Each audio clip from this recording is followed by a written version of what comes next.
I haven't ever really been a mobile game guy. To be honest, I looked at mobile games as lesser. Why on earth would I want to play anything with touch controls on my phone when I could sit down and play some high-fidelity crack on my shiny PS5?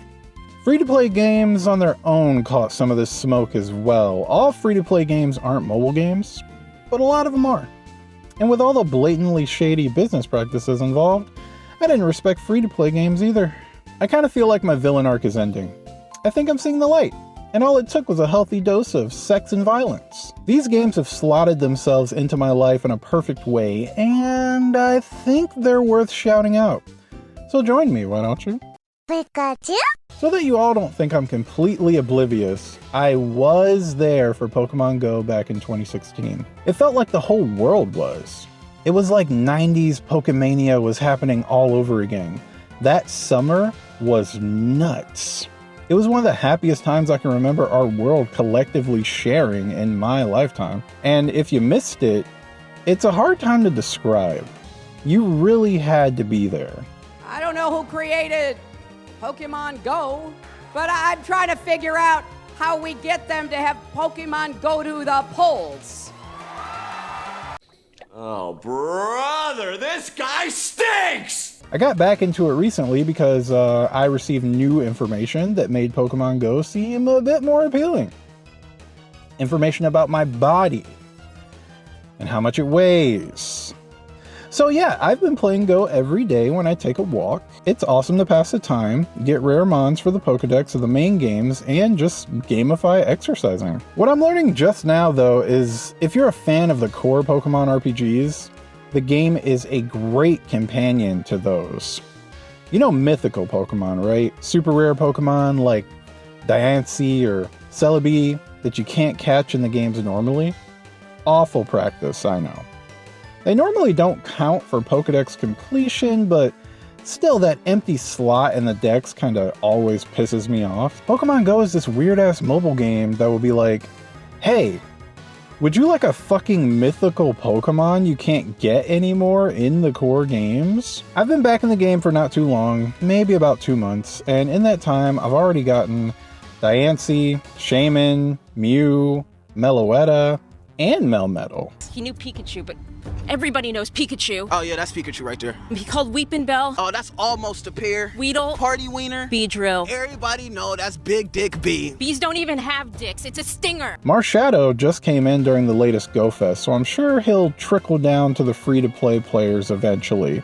I mean, at least I hope so. Also, if you happen to love shiny Pokemon, this game is like a dream come true. I see a shiny damn near every week. Hell, I caught 2 shinies in one walk just the other day. It's insane. Not a bad little mobile game. But I mean, is it much of a game? It feels more like an app. Surely, the game would be 10 times better if we replace all the Pokemon with busty anime girls. With guns. Was it all a dream? I really need a category for games like this. You know, like something I could coin on the channel. Maybe something like outwardly horny anime games where the plot and characters very rarely actually call attention to the that is clearly there for us all to see and enjoy. That's not a good name. Goddess of Victory, Nikke, or just Nikke, is yet another game from Shift Up. The awesome men and women behind the phenomenal Stellar Blade, which I also reviewed here on the channel if you're interested. After beating that game, I started Nikke. So, it's the game that sort of brought on this newfound appreciation of mobile gacha games. I guess you could call Nikke a squad building, sit and survive, RPG strand type game? Honestly, I'm not sure what the genre would be, like technically, on paper. Basically, you play the role of a military commander straight out of the academy. It's your job to build a perfect squad of Nikkes. Artificial women who are capable of many different things that make modern living easier, like public service, entertainment, and, planetary defense. A Nikke's primary role is to repel raptures, sort of like alien robots from Earth's surface so that humanity can rise up from the underground cities that they've been forced to live in. In the lore, Nikkes aren't really respected and definitely not treated as human, but the commander won't have any of that, and he's one of the few people in the world who treats them as true comrades. Your core team members, Rappy, Anise, and Neon, are all down bad for you, and they show it in their own ways. These women are all ride or die for the commander, but you'll let them down immediately by replacing them with your all-new, much stronger SSR units. I don't make these rules, that's just what's gonna happen. Have you seen Sakura? I'm thirsty. Refreshing. After a hell of an opening chapter, the story goes through a bunch of twists and turns, and I actually enjoy it. It's funny at times, but also surprisingly dark. The voice acting's all great, and I'm thoroughly entertained, even if a lot of the major plot beats boil down to, Commander, I'm sending you on a dangerous mission. You probably won't return. A few moments later. Wow, you returned. Again. The game can be played manually or on full auto, making it more of an idle game. Playing manually is something I do if there's a specific strategy I want to try, but the AI normally does a good job of selecting priority targets, and they activate their cooldown skills immediately, which is something I wouldn't be able to do. I mean, after all, I'm the commander, so I just set up the team and sit back and appreciate the destruction. Let's talk about gachas. Through this system, you'll pull characters from the different banners to add to your squad with resources you get for free from completing different challenges. You'll log on each day, do your daily tasks, maybe do a few pulls and story missions, and you're done. Like I said before, I've never played a mobile game like this before, so all of this is new to me. My only experience with gachas and things like loot boxes are just hearing people complain about how predatory they are. I mean, I can definitely see how. Nikke will make damn near the most appealing character you've ever seen in your goddamn life and get you to waste all your free gems in the hopes of pulling them and leave you with nothing. These artists are fantastic. I've seen a few characters from similar waifu collecting games, but I don't think anything I've seen has designs with half the appeal of the characters in Nikke. This is Soda. She is the kindest soul, and I love her, and you better be nice to her. I play this game completely as a free-to-play player, and let me tell you, I could not imagine spending money on the in-game resources. It's way too fleeting. Look, I'll give you an example. Let's say I want to get Rosanna on the banner for this year's summer event, because have you seen Rosanna during this year's summer event? I want to be sure I get her, so I decide to do 10 pulls at once. That's 3,000 gems. It takes me like over a week to get that many gems, but I'm feeling confident. I got a 4% chance. I've dealt with lower percent chances in Pokemon. This is nothing. I pull and I get... Nice to meet you. This is worthless. It's less than worthless, my boy. I'm the type of person where, had those been paid gems, which by the way would have cost me like $40 to get those 10 pulls on the event banner, technically with $40 I would have got 20 pulls on the event, but still, if I would have paid real money and pulled and got nothing, bro, I might sell my phone and quit this game forever. I'm just not the person for that. I'm getting mad just thinking about it. When it comes to the gameplay, what really surprised me about Nikke is the team building. There's a lot that goes into building a squad with good synergy. No one squad can handle every combat encounter. Maybe you need a sniper for one map, and maybe a bunch of shotgun units for the stage boss.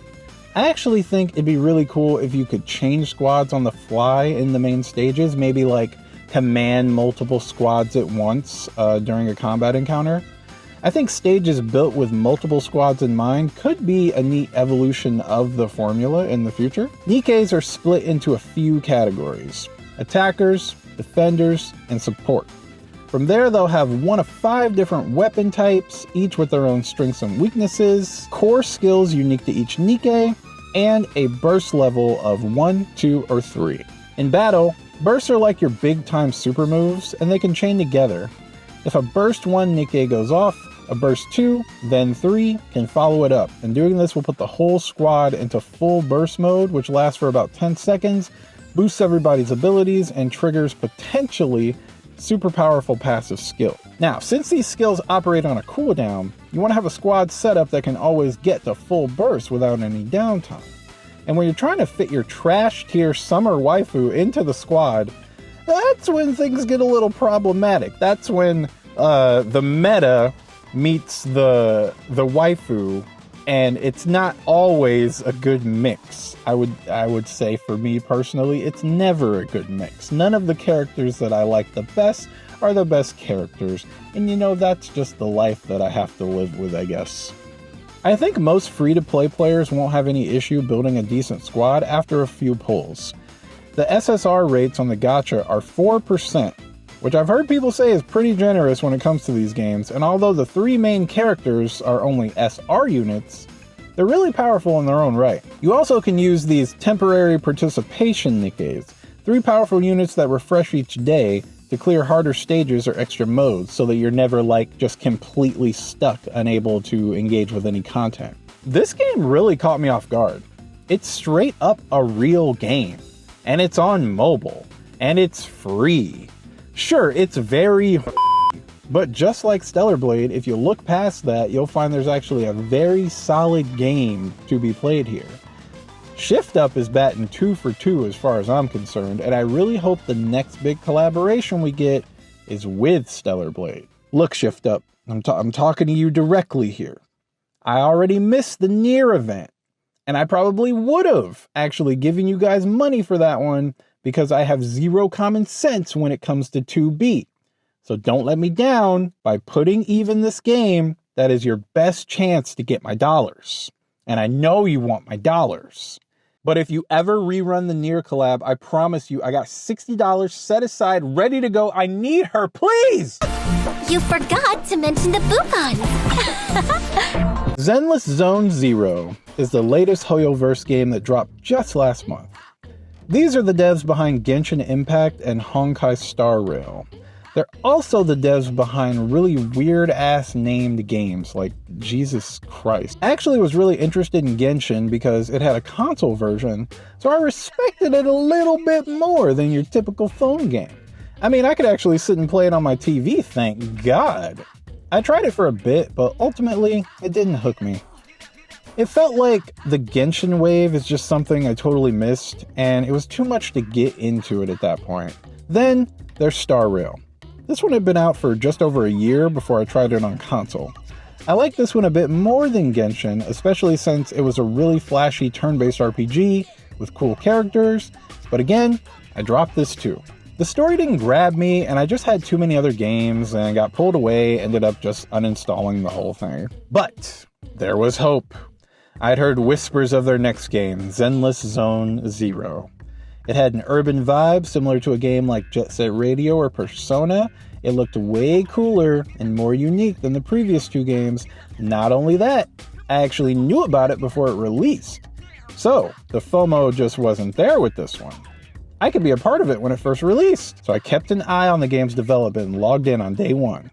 If Pokemon Go showed me how a mobile game can be extremely useful to my daily life, and Nikke was my first taste of a mobile game that was a true gamer-ass game, Zenless Zone Zero is the mobile game that just blew me away. This is an action RPG where you battle with a party of 3 you can switch on the fly. You have a choice of main character at the start of the game who serves as a proxy for agents who explore hollows, basically these rifts in space-time full of monsters. A proxy is necessary to navigate these zones safely and secure whatever loot is deep inside. Agents take on a variety of jobs and commonly end up in these dangerous places. I'm actually not too far into the main story as of recording. I play this game very casually. But if I'm being honest, I'm not here for a story. I was sold as soon as I parried my first enemy.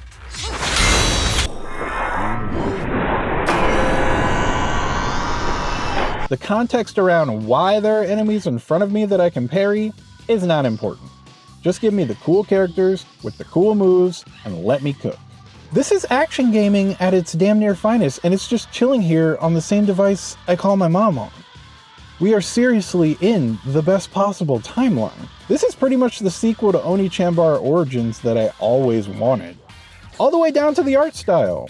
Yes, I'm talking about this game on the channel again, and no, I am not sorry about it. Seriously, we need more action games with on-the-fly weapon and character switching. How has Devil May Cry not done this? I mean, come on, Virgil and Dante are right there. Every character in this game is a complete action game character with their own class, damage type, and gimmick. For example, Anby, the alleged best girl here, is a really cool electric stun-based character specializing in quickly laying down the shock status effect for DPS shenanigans, or just opening the enemy up for someone else to come in and bring the pain.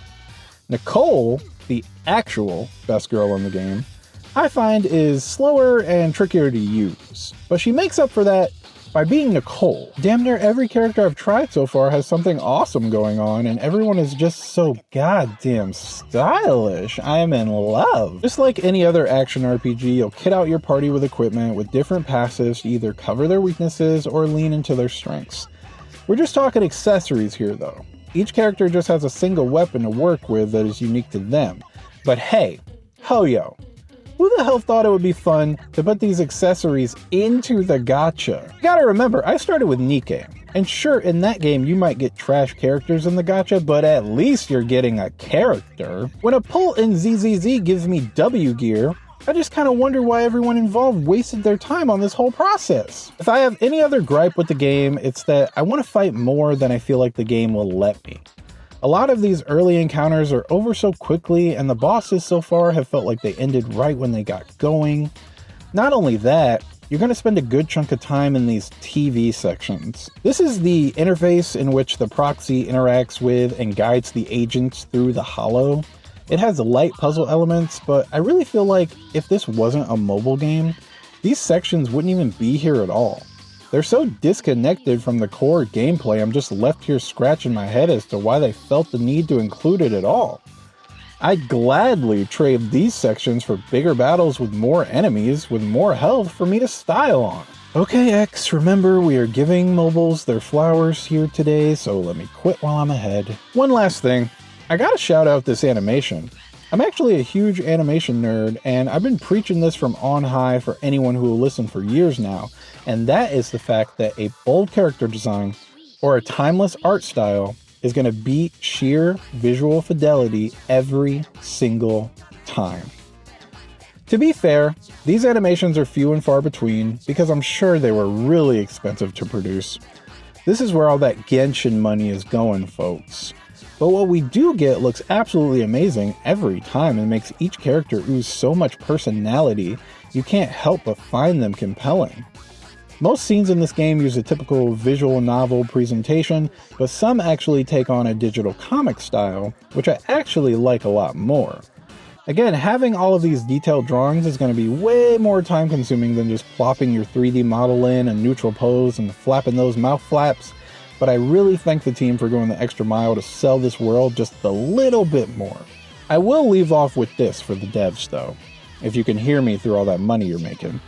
I really would love if this game pushed its character switching systems and really challenged me.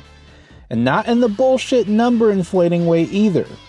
Craft cool unique enemies and embrace the action game that you kinda maybe made on accident. I'm gonna keep popping in casually and see if that ever happens, but from what I've played so far, this game was like the kick in the teeth letting me know that mobile games are actually real. It kind of makes me wonder what the hell else I've been missing out on. It's always nice when your world expands just that little bit more, you know? Do you know any good mobile games that actually feel like full-fledged console experiences? If you do, let me know down in the comments. I feel like I've stepped into a whole new world and I love it here. The patrons are lovely, and everyone is so goddamn cool. Anyway, that's all I got this time. New video every month, so subscribe if you don't want to miss it, and until next time, peace.